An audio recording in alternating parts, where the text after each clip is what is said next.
I didn't flinch when the HOA president waved the eviction notice in my face and announced that my cousin was being removed from our community by force, if necessary. I didn't bother to argue or to explain that the papers she was holding were worthless.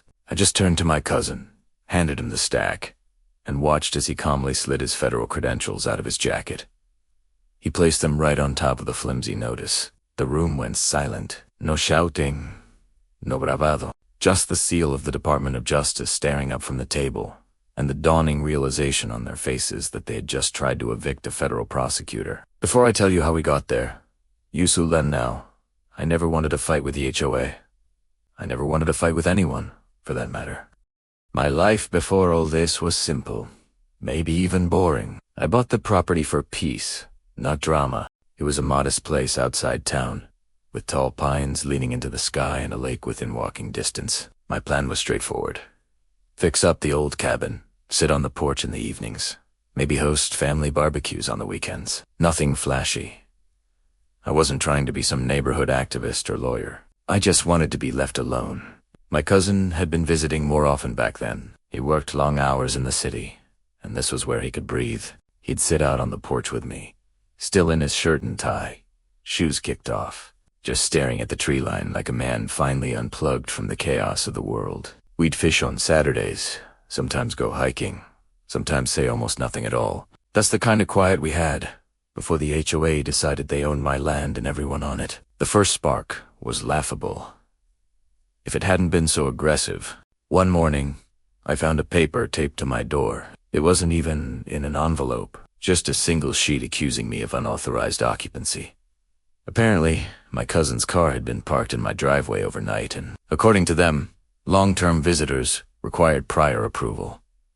I thought it had to be a mistake. Who asks for permission to have family over? I called the number listed, expecting a quick explanation. Instead, I was told that I was on notice and that repeated infractions would trigger enforcement. Their language sounded like a threat. And it was. I didn't blow up at them. That's not who I am. But I was baffled. My deed didn't say a single word about guest approval, or parking restrictions, or any of the nonsense they were spewing. At that point, I thought it was a misunderstanding that could be solved with a simple conversation. So I sent emails. I offered to meet.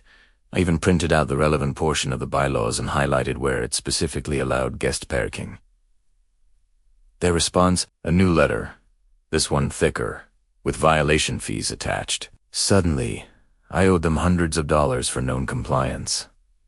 That's when it shifted for me.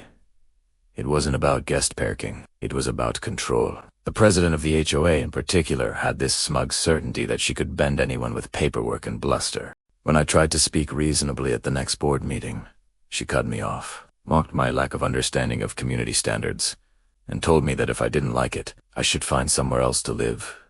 It was meant to humiliate me in front of my neighbors.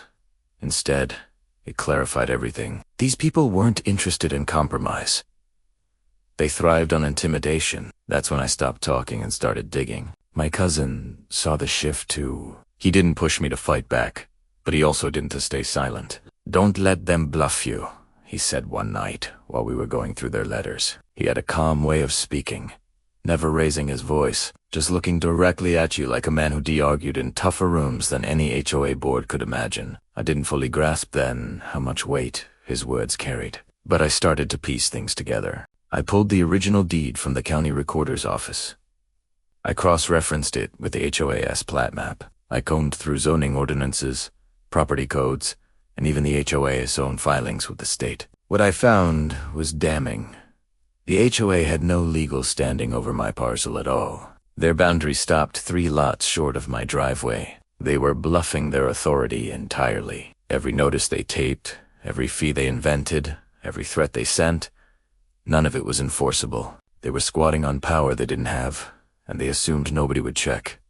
Meanwhile, the harassment escalated. They sent letters to my mortgage lender, claiming I was non-compliant.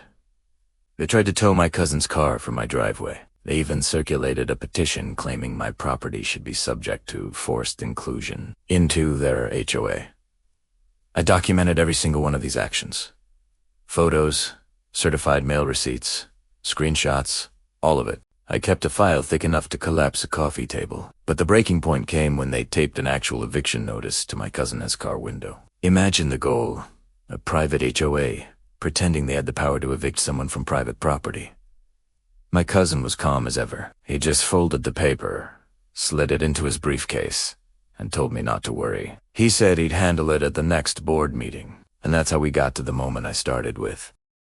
The president had her little stack of papers. The board members sat around puffed up with their fake authority, and the neighbors watched nervously from folding chairs. She announced, loudly and theatrically, that my cousin was in violation and would be removed. I stayed silent. My cousin set the papers on the table, reached into his jacket, and placed his federal ID right beside them. You could hear the air shift in the room. The HOA's lawyer leaned forward, saw the seal, and actually paled. My cousin didn't raise his voice. He simply explained, in the measured tone of a man used to courtroom precision, that the HOA had issued fraudulent notices, interfered with private property rights, and potentially committed federal crimes by attempting to coerce with false documents. The silence was beautiful. Nobody dared breathe. The president looked like she'd swallowed glass. After that night, things changed quickly. Their lawyer resigned almost immediately. Several board members followed within weeks. The president herself was forced out after a petition circulated. Ironically, the same kind of petition she once tried to use against me. The HOA's credibility collapsed. Some neighbors even thanked me quietly, admitting they'd been afraid to speak up against the board's bullying. My life returned to what it should have been from the start. Peaceful, quiet. My cousin still comes out on weekends. Only now people wave politely when they see his car, instead of trying to tow it. The HOA hasn't sent me a single notice since. They know better. Sometimes, when I'm sitting on the porch, I think about how absurd it all was. How a handful of people with letterhead and fake authority thought they could run over someone's rights, and how they made the mistake of doing it to the wrong family. Because the truth is, I didn't destroy the HOA. They destroyed themselves when they crossed the line from petty to unloved. All I did was let the right man at the right moment show them what real authority looks like. Now the neighborhood is quiet again. Some neighbors wave, some may look away. Either way, it's the kind of silence I was after all along.